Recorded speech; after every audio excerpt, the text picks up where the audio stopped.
کام والا بننے کے لیے اللہ رب العزت کام کرنے والوں کو ان حالات ان ناگواریوں سے ضرور گزاریں گے جن حالات اور ناگواریوں سے انبیاء علیہ السلام کو گزارا ہے۔ جو شخص ناگواریوں کے برداشت کرنے کے لیے اور اس راستے میں انبیاء علیہ السلام والی وسعت قلبی کے لیے وسعت قلبی کے ساتھ چلنے کے لیے تیار نہ ہو، وہ گویا اپنے آپ کو اللہ کے یہاں اس کام کے لیے قبول کروانا نہیں چاہتا۔ ورنہ سب سے بنیادی بات یہ ہے کہ جو حالات انبیاء علیہ السلام پر گزرے ہیں ان حالات کے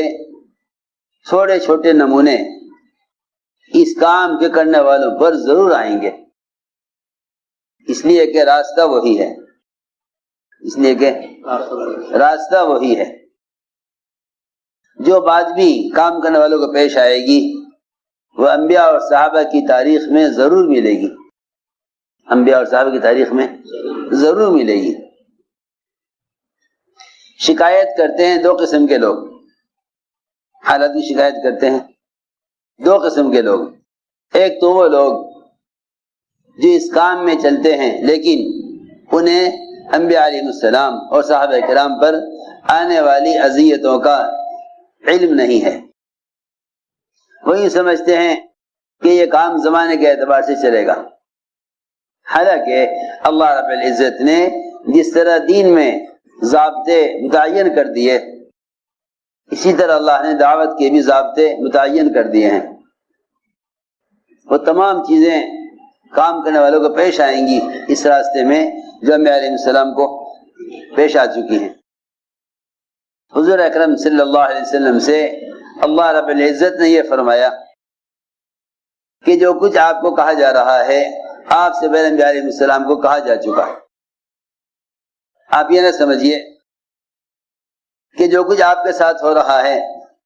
یہ پہلے کسی کے ساتھ نہیں ہوا، جو کچھ آپ کے ساتھ ہو رہا آپ سے پہلے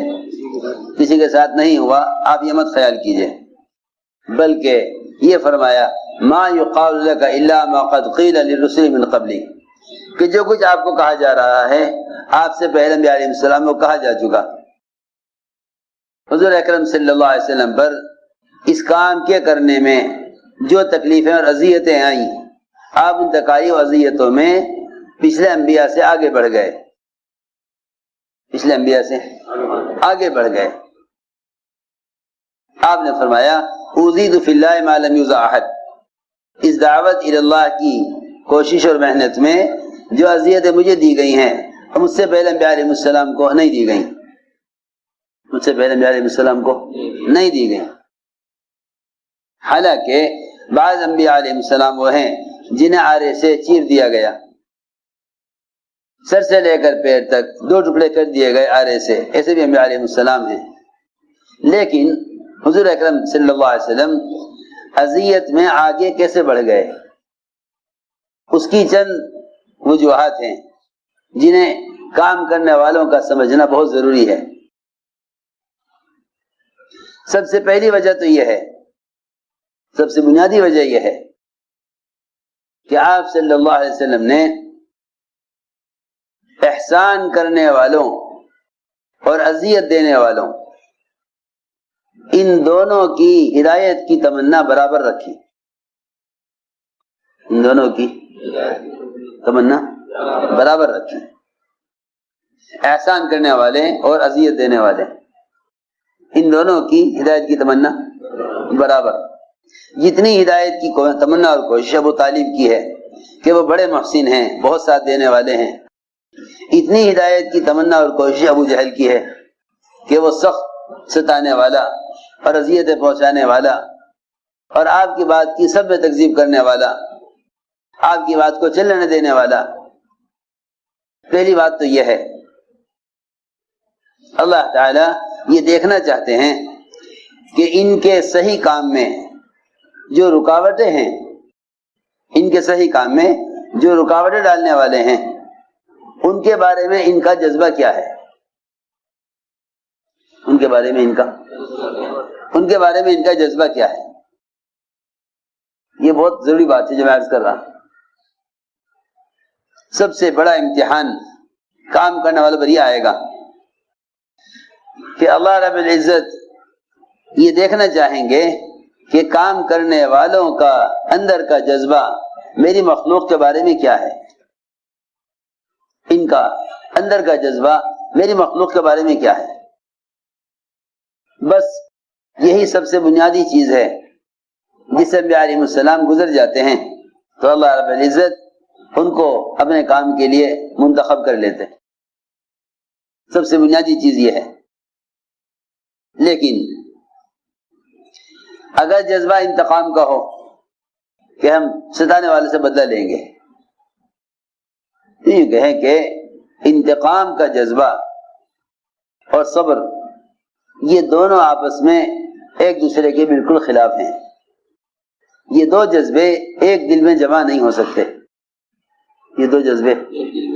ایک دل میں جمع نہیں ہو سکتے کہ جذبہ انتقام کا بھی ہو اور جذبہ صبر کا بھی ہو۔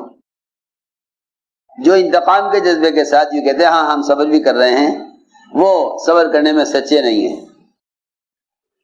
وہ صبر کرنے میں سچے نہیں ہیں،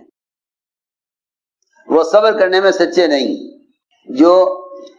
انتقام کا جذبہ رکھتے ہوں اور صبر کرتے ہوں۔ تو میں نے عرض کیا کہ حضور اکرم صلی اللہ علیہ وسلم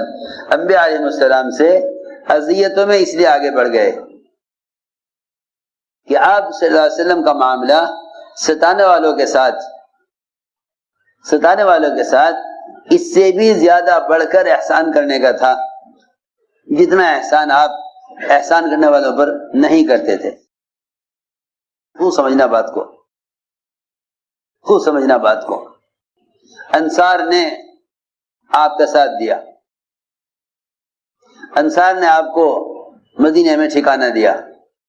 آپ کا ساتھ دے کر سارے عرب کے قبائل سے انصار نے دشمنی مول لی۔ یہ لوگ بہت مطمئن اور اطمینان کے ساتھ یہود و نصارہ کے درمیان رہا کرتے تھے،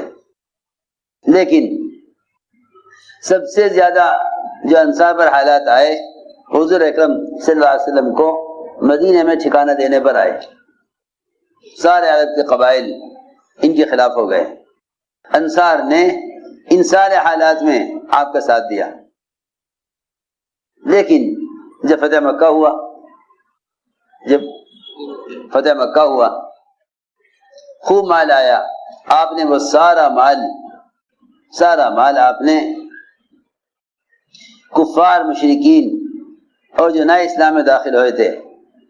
ان پر خرچ کیا اور مہاجرین کو دیا، انصار کو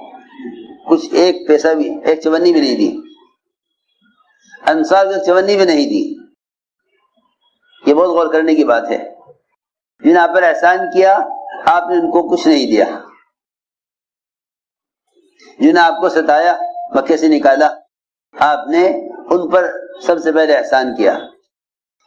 انصار میں یہ بات چل گئی کہ محمد صلی اللہ علیہ وسلم پر اپنے وطن والوں کی محبت لوٹ آئی ہے، انہوں نے ان کو نکالا، ان کی قدری کوششیں کی، ان کے کام میں رکاوٹ بنے۔ اب مال آیا تو آپ نے سارا مال ان کو دیا جنہوں نے آپ کو ستایا، حالانکہ ہم نے آپ کا ساتھ دیا، ہم نے آپ کو مدینے میں ٹھکانہ دیا، مکے والے آپ کی تکذیب کرتے تھے، ہم نے آپ کی تصدیق کی، مکے والوں نے آپ کو نکالا، ہم نے آپ کو ٹھکانہ دیا۔ آپ نے انصار کو جمع کیا اور انصار کو جمع کر کے یہ فرمایا کہ انصار، مجھے یہ بات پہنچی ہے کہ تم نے یہ کہا ہے کہ سارا مال مہاجرین کو دے دیا، انصار کو نہیں دیا، حالانکہ انصار نے آپ کو یوں ساتھ دیا ہے۔ آپ نے فرمایا